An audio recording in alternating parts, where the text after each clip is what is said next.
Okay, hi Aquarius. Welcome to your May 2023 General Tarot Forecast. This is Sky coming on to talk to you about your month ahead. I hope you're all doing really well.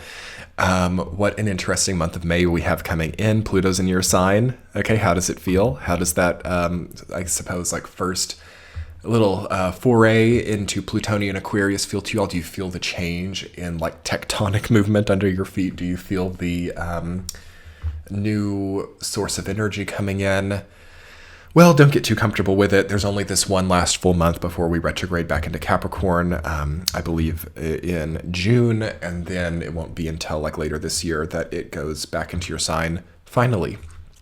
So this is an important month, as you can imagine, because you have an incredible wealth of foreshadowing coming in about what the next 20 years of life is like. So, yes, May, just starting off these intuitive messages, May is an important month to have a finger to the wind, okay? And to understand also the deep inner feelings, motivations, signals, and visions that you as a person embody. So this is not a just passerby month, Aquarius. This is a deep and imperative month for you. Almost probably unlike any other. But only from like a subtle point of view will that be apparent, because again, this is foreshadowing. So some type of greater scheme of your life is getting foreshadowed here. There's like that first entry point maybe into a bigger dream or a bigger expansion or a bigger part of how you will generate energy for a long time to come.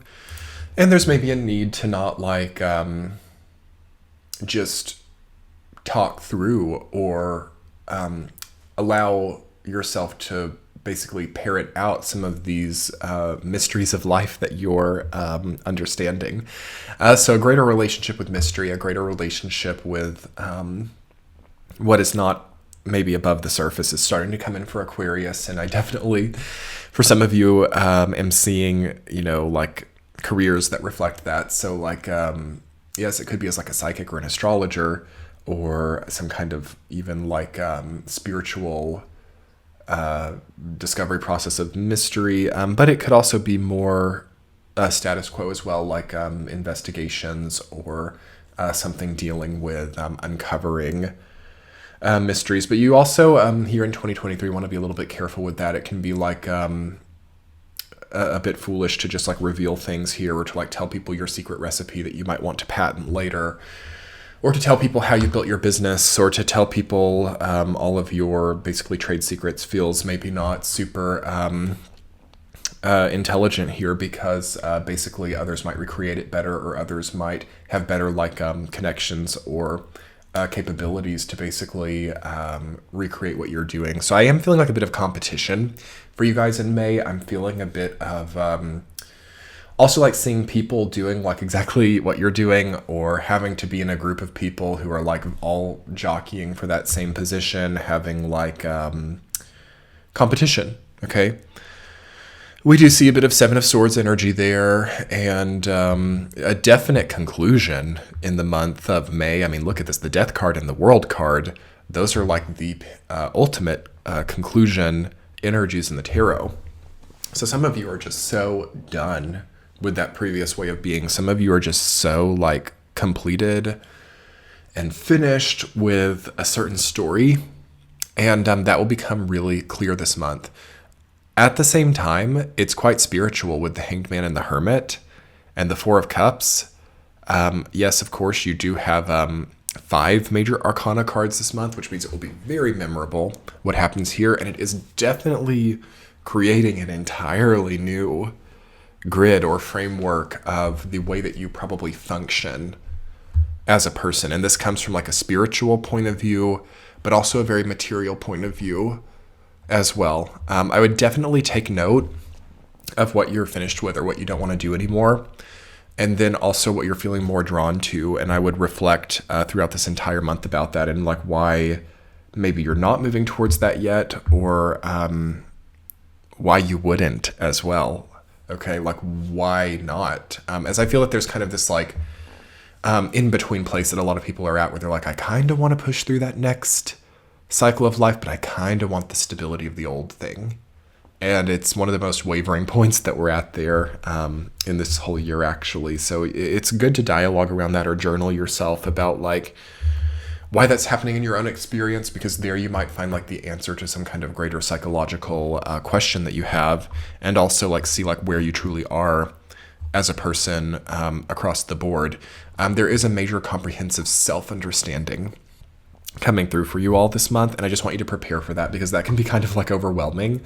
I'm definitely seeing some Aquarians realize that they're like, because of their spending habits, it's not possible, or because of all their energy given to like an abusive partner, or just like a really unnecessary relationship, it's not possible. And then there's maybe an ending of those things, or an ending of those very over-encompassing connection points to start the real big stuff that matters. But with that also comes like a coping process and an adjustment, which may have to happen over this Pluto retrograde over these next 5 or 6 months, that gets you like clear enough as a person to like actually take the weight of these bigger tasks coming in, which is really interesting to think about. But bringing this back down to May, let's go ahead and talk about your week to week. In the first week of May, Aquarius, you have the Hanged Man rooted down by the Hermit.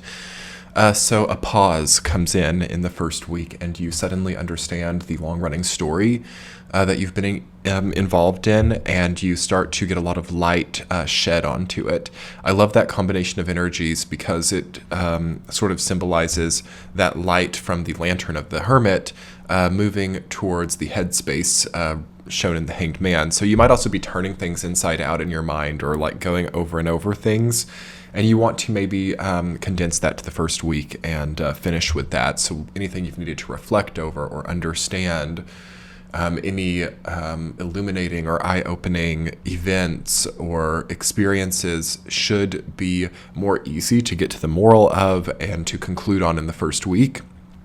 It also feels like maybe a lot of time alone, or a lot of time solitary in the first week too. There's something that you're doing, there's something that you're also maybe fixing or healing or resolving that only you can do, and it's going to be a very spiritually profound experience in the first week.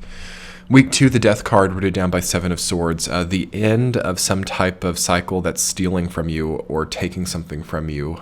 You might have better security after the second week, or you might be no longer willing to participate with certain groups of people, or certain unfair obligations as well, or things that again aren't mutually beneficial. So try to take stock in the first week and survey like the way in which certain contracts or certain connections with others are beneficial or not.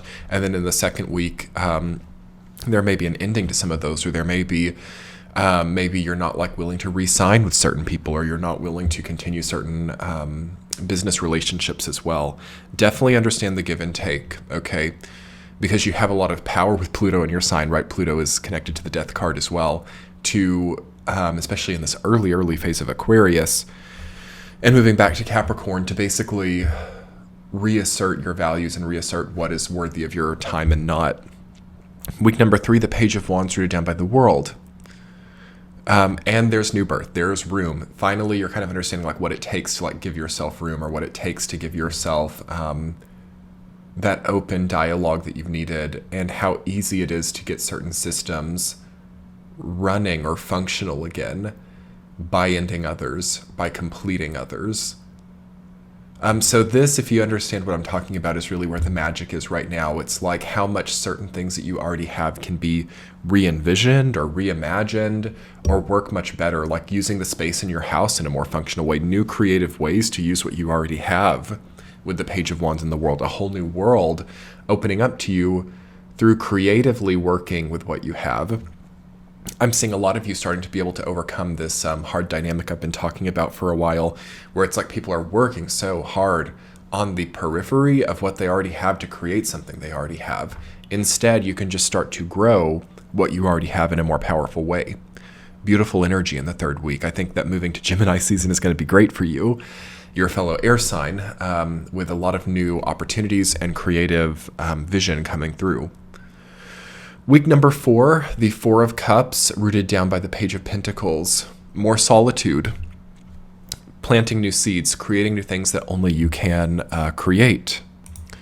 This is where you can grow in a way that maybe you haven't been able to in a long time. Lots of smartness, lots of intelligence coming through for you, Aquarius. Mind over matter, understanding where the leverage in the situation is, not feeling like you need to be the one to push the cart up the hill all by yourself, understanding the way that you can better use your strength to not have such a hard time, or to not have yourself basically also like doing the work for other people. Keep an eye out on anything like that where you're being like volunteered by other people to do the hard work while they get like the benefits of your labor. You being the one to work, other people being the ones to get paid, stuff like that has to see a resolution here. And you need to maybe plant the seeds of your own business or your own independence in the month of May. But anyway, Aquarius, I'm going to go ahead and conclude there. Let's do your extended reading. That will be linked below. I will talk about more about this, about asserting your own independent capacity, and we'll get some more cards for you as well. Have a great month. Bye.